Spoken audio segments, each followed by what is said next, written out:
Personality. Yes, I have been very pleasantly surprised. I'm going to be talking about Basket Case 3 and the Basket Case trilogy in this video, and I went into this thinking I was going to be the worst of the saga. I liked it more than Basket Case 2. I think maybe after thinking of Basket Case 2, that probably is the worst one. Then next is Basket Case 3, then Basket Case. I know that studios, everyone really wanted more Basket Case movies, but the director said no, he just didn't feel like it, and he thought this was his worst one. Gosh, it'd be crazy if there was as many movies as this as the Puppet Master movies, because I think this could have been a mainstream if there was.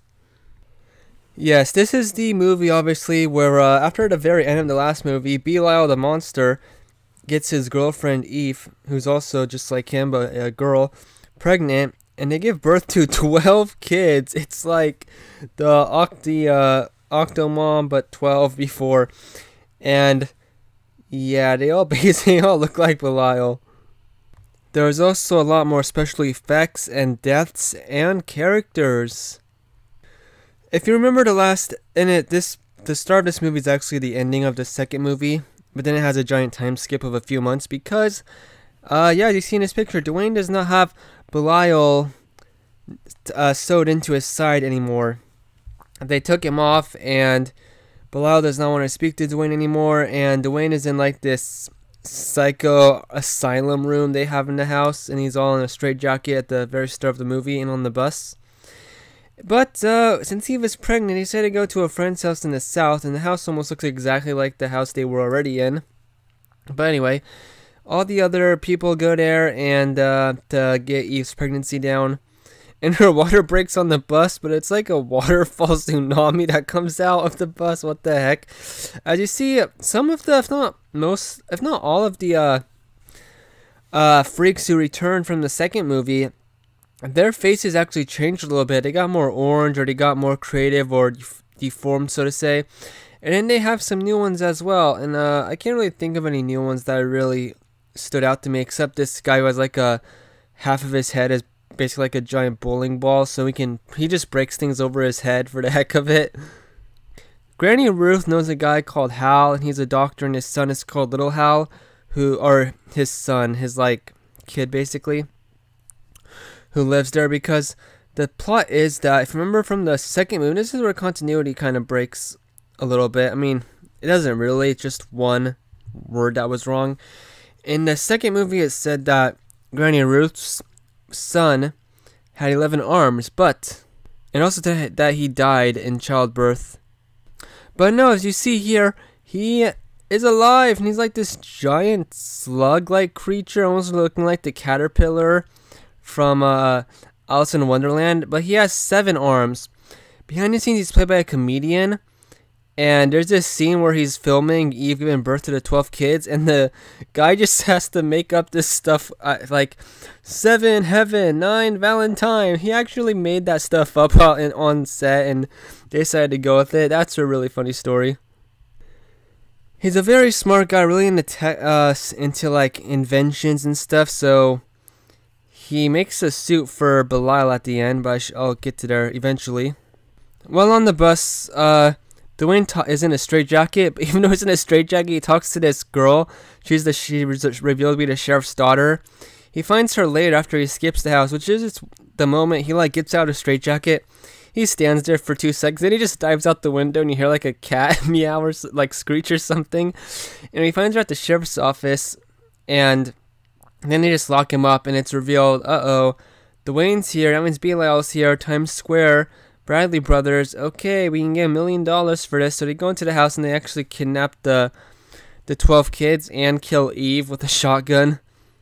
And of course, it sets Granny and Ruth and all the other freaks off. They don't really address anything bad about, I don't really think Dwayne got any real punishment, though, besides just being locked into that room after killing a Granny Ruth's granddaughter. And the thing that was in her stomach was named Bernard. Anyway. Oh yeah, they kind of hide Belial in the movie in the wicker basket, but nothing really happened until. But he doesn't look any different, so I don't think there really was a big reveal with him. So this is a more comedy horror movie. Almost no horror. Now, I don't even think there was cussing in this movie, but there was, I think there was 2 nude scenes, quote-unquote scenes. There was one funny one about, like, Belial. There's, like, this cutaway gag where Granny says, "What goes on through Belial's mind, we'll never know."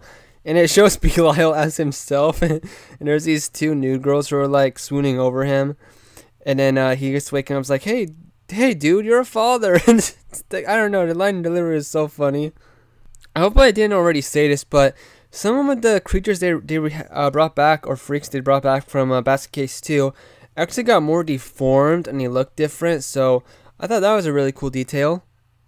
This movie did come out in 1991, just 1 year after Basket Case 2. That's why they were able to just kind of reuse a lot of things. Although I still I think you could watch Basket Case 3 well enough without watching the second movie or the first movie. Because there's the flash... Oh, I should get that into the deaths. Yeah, there's 9 deaths in this movie, and one of them is historically hilarious. At the police station where Belial jumps out of the wicker basket and attacks the cops there. As you see, he's like grabbing this guy by the neck and his head is exploding, his eyeballs are popping out, and his... I don't know why his mouth is like that, his teeth line. And there's this guy's like, "What the fool?" And then this other guy, "Oh, Jesus God, no." So they say how well this guy's dying, and he snaps this guy's head all the way around. And then he's biting this guy, and he's like tearing the mouth and flesh off his face, and then he gets decapitated. I guess he was pulling too hard on his mouth. The skin didn't break, but his head did. And the guy's decapitated, all trying to hold his shoulders and all that still. And then he jumps on this guy. He's like the most hesitant, most realistic about, okay, we're all gonna die here. And he snaps the guy's head all the way around. It's almost like Voldemort with Professor Quill from the first movie, where like the back of his head. Oh well, you let's have to see it. When they're about to help, when the kids are about to be born for Belial, there's the guy to go to called Hal. He's like an old man. He's getting ready for surgery, or I guess not surgery, operation. And then Belial has a flashback to the first movie about how he's born. It's the same footage from the first movie. And he flips out and he just lunges at the doctor and starts scratching his face. And everyone is freaking out and they sedate Belial. And then the Granny Ruth is like, "Belial, that is not a constructive way to express your feelings. Get him out of here." Some people online say that guy dies, but you see him later in the movie in the bed, recuperating, and that's the last you see of him, so I assume that Hal survived. Older Hal. And I already said that, so he takes care of Granny Ruth's son, who's that giant 7-armed slug-looking monster, super smart. And she purposefully lied about him dying in childbirth, but... Again, it was in the second movie, so I don't know how I see people again say, well, this gives her more character, but we already knew about that. The ending where things start get going is amazing. There's this aliens or Krang from Teenage Mutant Ninja Turtles type suit that Belial is put into, and yet there's like a fake human head mask on top of it. And one has a chainsaw buzzer. I don't know why he likes using that. That's what they use to kill their dad, except that one was like 4 times the size. And just a normal claw. And they attack the sheriff, I guess like the final boss battle. And for some reason it deflects shotgun shells. Okay. So Belial actually almost dies because there's this funny cutaway. He trips the sheriff trips the machine, and then it cuts to Belial is screaming. And yeah, they don't just like in the last movie, they have a different sound effect for Belial talking, and it's not as scary or funny as the first movie. But anyway, but then Belial flicks the gun away out of the sheriff's hands, and he falls into the basket with all of Belial's kids, and they eat him to death basically. And then Dwayne comes out of the building nearby and he's like, "This is some families." Yeah, again, he's very funny. Dwayne has the best gags again. Yes, I was very happy that this was a way better movie than the second one, because I thought this was going to be really bad, but I liked it more. And I'm even gonna say that the puppeteering, animatronicking was better than the first movie and second movie, although that's obvious, so I should have said better than the second movie.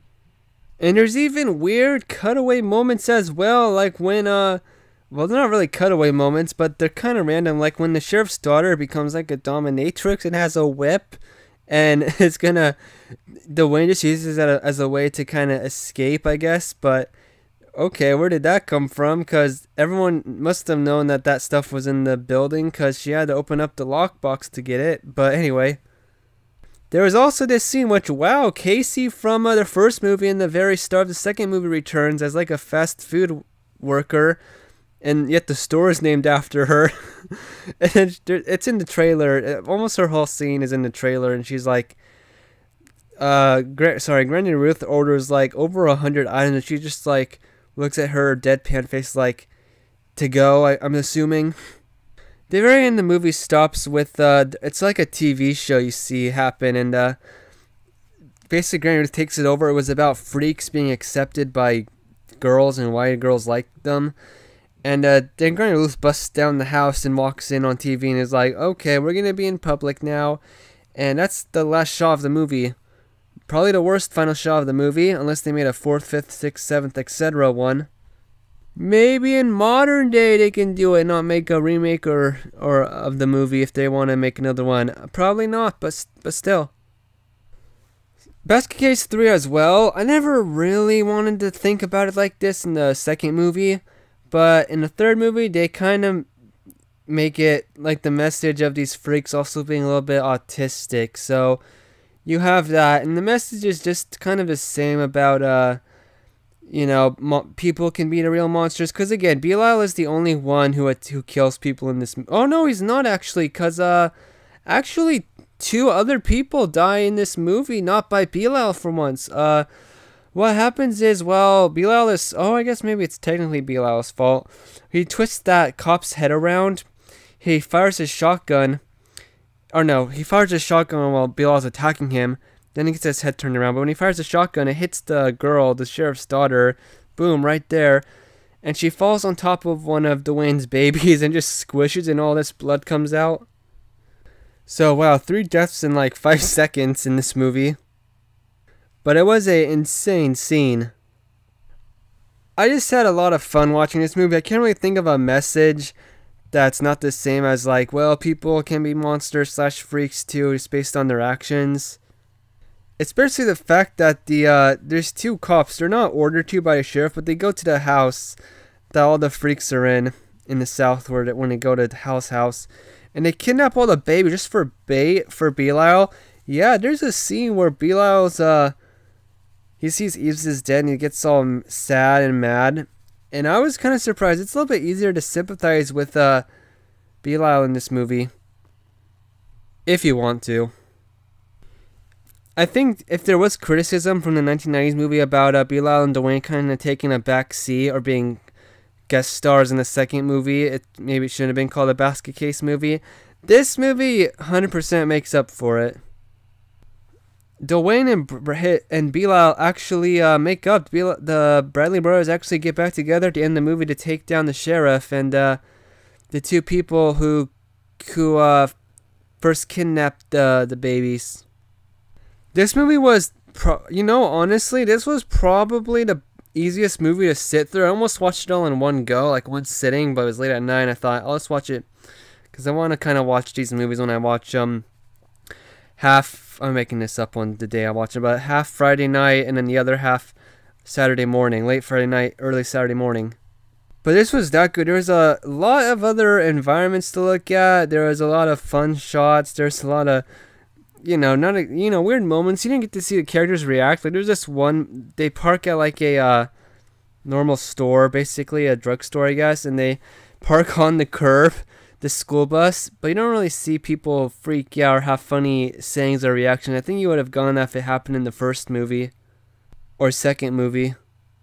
Also, this is dumb, but I just thought of this. So they eat a lot. Like, this guy is playing with a pencil, and as you can see, one of the babies eats it, but it's like, they're babies. They must be going to the bathroom a lot. Like, what is up with that? I guess they're kind of mutant freak babies, so maybe that's why they don't.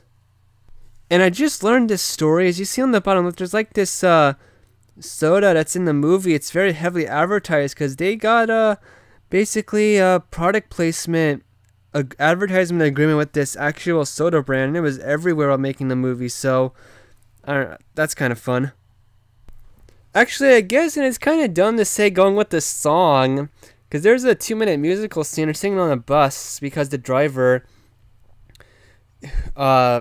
is one of the freaks who are driving. I guess you could think this whole trilogy is kind of just like judging people based on their personality and not what they look like. And all 3 movies are like different versions of it. This third movie is people based on actions. The second one was about appearances. Or maybe also the first one. And maybe also the first one was based on appearances. But, I gotta think about that more. Anyway, really good. Yeah. That's all I have to say. Thank you for watching. Have a good one. I say very quickly.